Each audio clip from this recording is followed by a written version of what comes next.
For a guy who claims to have Gus Hansen all figured out, Jimmy Fricke strikes me as rather confused at the moment. And Gus Hansen's chip count has just risen. Almost the exact reverse of when we started head-to-head play. At this point in the proceedings, I think Jimmy Fricke thought he would be celebrating a victory with his buddies. And he's looking at a 9-7 suited now, and he will call. Oh dear. Man.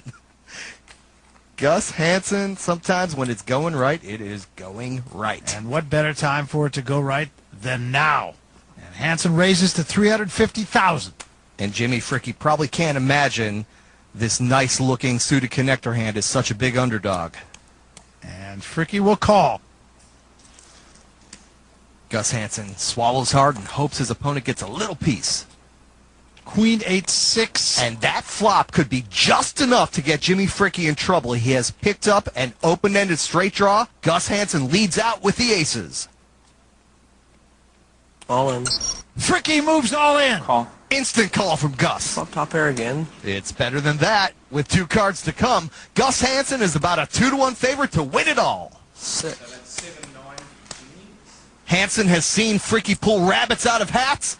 Will the spell be broken? Jimmy Fricke has been the Cinderella story of this event, and now will his carriage turn to a pumpkin? It's a deuce of clubs. That's a sweat. Wow, well, that's a good card for Fricke. He now has a flush draw as well. Any club, a 5 or a 10. Otherwise, Gus Hansen is the champion. It's been more than 2.5 years since this man has won a major championship. He is now 1 card away. To the river. And that's it. Gus Hansen is the 2007 Aussie Millions champion. I have good hands. Yeah, I could tell. Gus Hansen wins $1.5 million Australian, 1.2 U.S. for Jimmy Fricke. Biggest payday of his young career, $1 million Australian, and a memory to last a lifetime. Once we got down to 3-hand, I just started destroying Andy and Gus, and I never had a hand and never made anything. I just felt like, it was mine to win. And then once we got heads up, things just started crumbling. He started flopping top pair. I started making some bad moves.